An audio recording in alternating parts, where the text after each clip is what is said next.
para sa isang maigting na pagsusumikap upang gawing mas modernisado ng Japan at ng Amerika ang kanilang malalim na partnership, ay kanila nang inanunsyo ang plano nitong mas pag-improve pa ng husto sa ngayon mga US command na nakabase sa nasyon ng mga Hapon.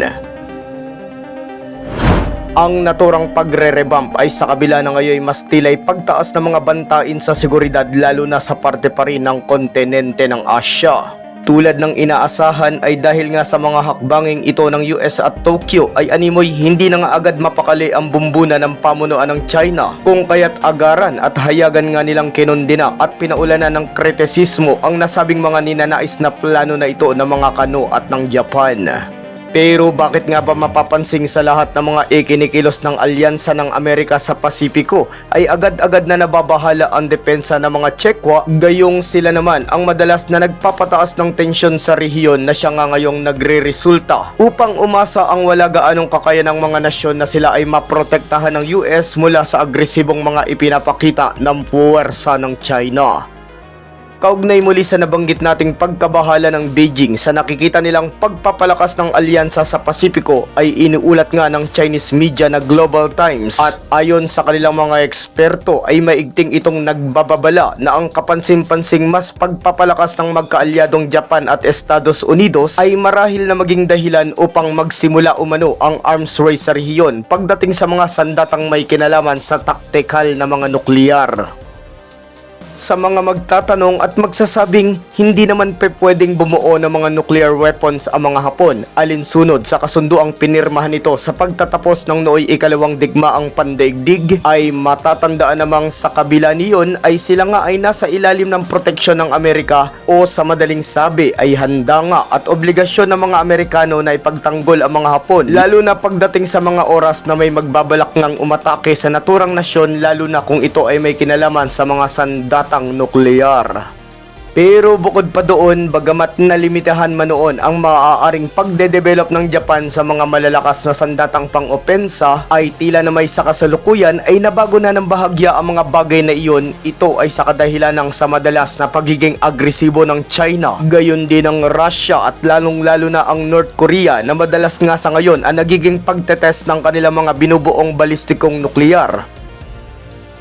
Kung kaya't nirebisa ng mga Hapon ang nakasaad sa kanilang konstitusyon, at dahil na rin sa may go signal na nga ito mula sa US ay kahit papaano'y maaari na rin muling magpalakas ang depensa ng Japan, at ito nga ay kanila nang sinisimulan sa pamamagitan ng pag-o-order ng sandamakmak na mga Tomahawk cruise missile, at ganun din sa kanilang pag-e-enhance ng sandata nitong Type 12 SSM anti-ship missile.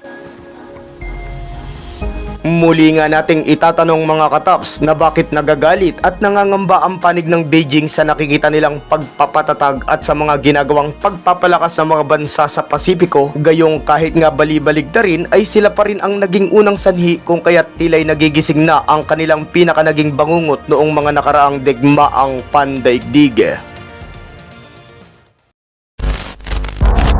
Pero hindi nga lang ang gagawing pag-revamp sa US command na nasa Japan ang siya nga ngayong ikinagagalit at wari ikinatatakot ng mga Chinese, sapagkat sa katatapos lamang na pagpupulong sa pagitan ng Chinese Foreign Minister na si Wang Yi at ang Philippine counterpart nito na si Secretary Enrique Manalo, ay maigting nga ditong nagbabala ang opisyal na incheck kaugnay pa rin sa pagde-deploy ng US sa Pilipinas ng intermediate range missile na mas kilala bilang ang Typhoon weapon system.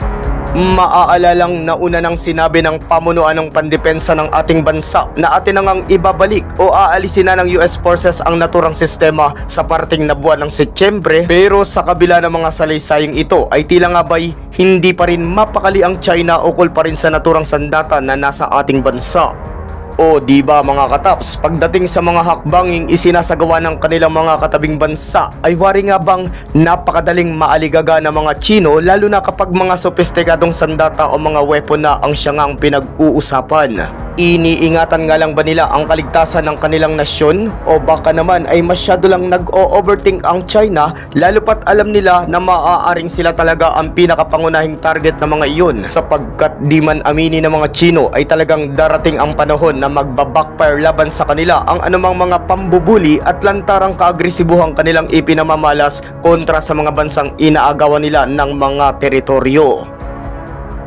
Pero sa panig ng China ay sabihin din nating dapat lang din talaga na mangamba sila, lalo na sa Typhoon weapon system na kinatatakutan nila na nandito pa din nga ngayon sa bansang Pilipinas. Mga kataps, alam nyo ba kasing ang presensya ng naturang sandata sa ating bansa ay ang siya ring pinakaunang pagkakataon na nag-deploy ng mid-range missile ang US sa bahagi ng Pasipiko, at ito ay hindi pa nga nila nagawa kahit pa noong kasagsagan ng nangyayari noong Cold War. Kung kaya't ibig sabihin ay makikita talagang ang estratehikong hakbang na ito ng Estados Unidos ay sadyang pagpapakita ng isang makatuturan o isang significant shift ng presensya ng kanilang mga militar na nakapwesto sa rehiyon ng Indo-Pasipiko.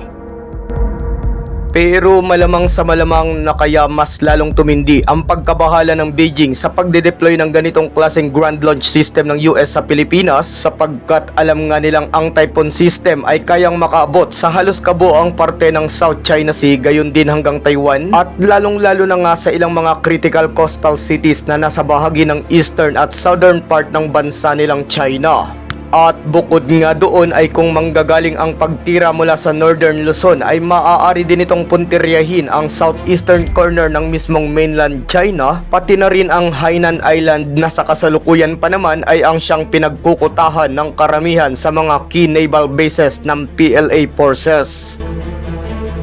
Tama ang inyong narinig mga kataps, sapagkat ang naturang launcher ay capable ngang bumuga ng mga sopistikadong SM-6 missile at gayon din ng mga Tomahawk land attack missile na ang operational range nga kung susukatin ay aabot ng nasa mahigit 240 kilometers hanggang sa maximum reach nito na 2,500 kilometro o equivalent sa layong 1,550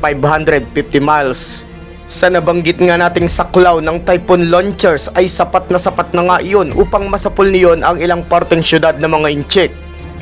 Pero alam nyo ba ulit mga kataps na hindi lang yon ang inaalala ng China, sapagkat ang pinaka-iniingatan talaga nila regarding sa paglalagay ng US land-based launcher sa Pilipinas ay dahil nga kasi sa ganoong distansya ay sakop na ng range ng Typhoon weapon ang karamihan sa mga man-made outposts ng mga Chinese forces na nasa lokasyon ng Timog Dagat China. Easy target nga naman para sa Amerika at tiyak na malaking disadvantage naman sa panig ng persa ng mga Czech kung mananatiling nakahimpil ang mga Typhoon weapon system dito sa ating bansa. Lalong-lalo na kung sakaling ang dumating ng di inaasahan ang ayaw nating mangyari lahat na isang malaking digmaan sa parte ng Indo-Pasipiko. At tulad nga ng sinasabi ng ilang mga eksperto na kahit naman alisin na sa Setyembre ang Typhoon weapon system na nasa Pilipinas ay magsisilbi pa rin nga yung maigting na mensahe para sa Beijing. At ang mensahe ngang ipinararating kaugnay niyon ay ang kapabilidad ng bansang Amerika na mabilisang i-redeploy o agarang ibalik ang Typhoon weapon system sa isang partikular na lokasyon, lalo na kung kinakailangan at hinihingi na talaga ng isang tunay na digmaang sitwasyon.